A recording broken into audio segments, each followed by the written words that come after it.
अस्सलाम वालेकुम दोस्तों। जीए सिंध दोस्तों, हिकिड़ा माण्हू हूंदा आहिनि जेके ज़ाती मामलनि में ॾाढा वहमी हूंदा आहिनि। पोइ जेका बि शइ वठंदा आहिनि, जेको बि सौदो कंदा आहिनि, जंहिंसां बि रिश्तेदारी निभाईंदा आहिनि ऐं जंहिंसां बि हलणु चाहींदा आहिनि, पहिरियों उनखे तोरींदा तकींदा आहिनि।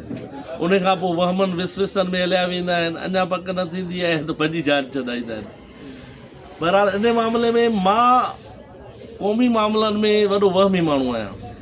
माना केते सोलो एतबार करण त ठहियो, पर कंहिंजे सखड़ी ॻाल्हि ते या सखड़े ऐलान ते ध्यानु ॾियण ते बि मां वक़्त जो ज़ियान ई सम्झंदो आहियां। ईअं ई थियो जॾहिं वुकला तंज़ीमुनि, वुकला इतिहाद ऐं bar council, Karachi bar council, Sindh bar council तरफ़ां ऐलान कयो वियो त वकील सिंधू दरिया ते शकेनाल अॾण ख़िलाफ़ु जिदोजहद जो ऐलान कयो। उन्हनि प्रेस कॉन्फ्रेंस कई त असां जिदोजहद कंदासीं। मां पहिरियों त हैरान बि थियुसि ऐं मूंखे माना खिल बि अचे पई त हिकिड़ा प्रोफेशनल माण्हू जेके पंहिंजी ऑफिस मां निकिरण खे ई एब सम्झंदा आहिनि, उहे माण्हू कीअं एॾे वॾे माना टारगेट खे पूरो करे सघंदा, एॾी वॾी ज़िम्मेवारीअ खे निभाए सघंदा। पोइ मां हक़ीक़त इहा आहे त मां इन मामले ते एतबार करण लाइ तयारु न हुयुसि। पोइ माना ऐलान थियो, वरी हिकु ॿ दफ़ा तारीख़ तब्दील थी। मां चयो बाबा ही थदा थी विया, हिननि जो मामिलो माना ऐलान ताईं रहणो आहे, अॻिते नाहे वधिणो। उन खां पोइ थियो ईअं, हुननि पंहिंजे मुस्तक़िल पंहिंजो मुनज़िम अंदाज़ सां अची बबरलोई बाईपास ते धरणो हुयो।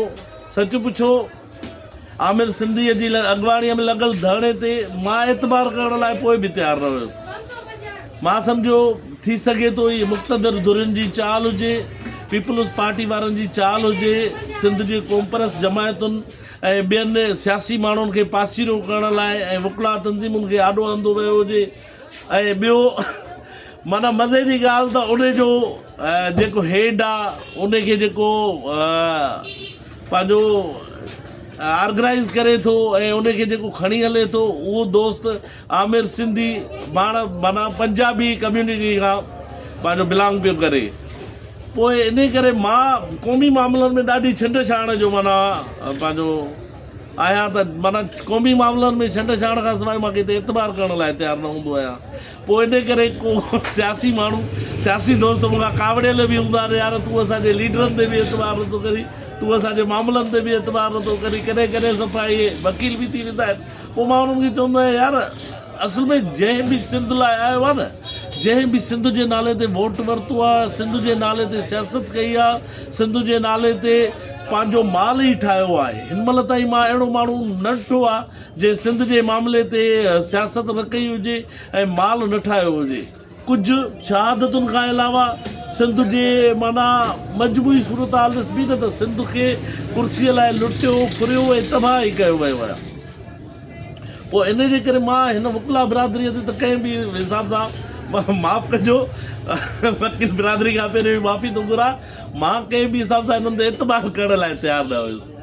पोइ माना मां ॾींहों ॾींहुं जेको हिननि जो मामिलो थियो, बबरलोई में अची वेठा, पोइ हिननि शुरू कयो। पोइ अञा मां माना इन मुंहिंजे नज़र में इहा अचे त इहे अची वेठा आहिनि, सुबुह था वञनि, छाव था वञनि, मंझंदि था वञनि।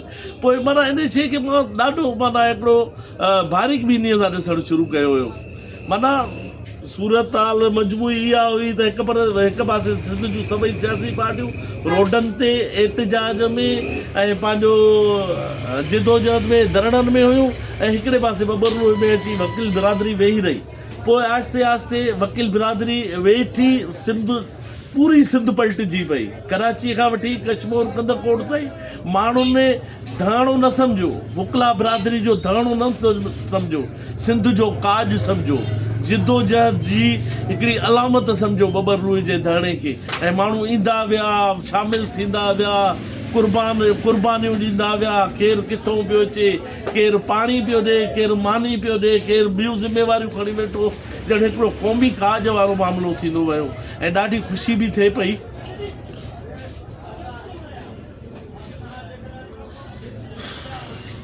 क़ौमी मामलनि ते मुंहिंजा जज़्बात आहिनि उहे मूंखां कॾहिं कॾहिं चढ़ी वेंदा आहिनि। माफ़ु कजो, असल में ख़ुशी बि थिए पई सिंधी क़ौम किथे त मुतहद थी आहे, किथे त माना पाण खे साबित कयो अथई त असां मुतहद क़ौम ऐं पंहिंजे हक़नि लाइ विढ़ण वारी क़ौम आहियूं। मां इन मामले ते आमिर नवाज़ सिंधी समेत वकला बिरादरी जो तहे दिलि सां शुक्रगुज़ार आहियां, जंहिं पंहिंजी ज़िम्मेवारी सम्झी पंहिंजे प्रोफेशनलिज़म खे पासे ते रखी ऐं सिंध सां निभायो। सिंध जी बका जे लाइ जंग विड़ी, जिथे उन्हनि खे आशूं बि कयूं वयूं, जिथे उन्हनि खे धमकियूं बि ॾिनी वयूं, जिथे उन्हनि खे मुख़्तलिफ़ उहिदनि जी लाइ मुख़्तलिफ़ तरीक़नि सां धमकायो बि वियो ऐं फासाइण लाइ मुख़्तलिफ़ तरीक़नि सां उन्हनि खे फासाइण लाइ कॾहिं फोर्सिस जा मामला खणी आया, कॾहिं ॿिया मामला खणी आया, कॾहिं माना उन्हनि खे हैरास करण लाइ मुख़्तलिफ़ तरीक़नि सां माना सिंध हुकूमत वफ़ाक़ी हुकूमत समेत जेके बि केनालनि जा हामी हुआ, केनालनि जूं ऐं कारपोरेट फार्मिंग जूं हिमायती धुरियूं हुयूं, उहे प्रेशराइज़ करण में हुयूं। मां चयो हाणे टुटा, हाणे टुटा, हाणे टुटा, पर जॾहिं हिननि मुस्तक़िल मिज़ाजी ॾेखारी, सिंध हिननि लाइ समुंड थी वई, सिंध हिननि लाइ विछाइजी वई, सिंध हिननि लाइ गुलनि जी सेज थी वई, सिंध हिननि खे महसूसु करायो त तव्हां जिदोजहद में अकेला न आहियो, सिंध तव्हां सां गॾु आहे।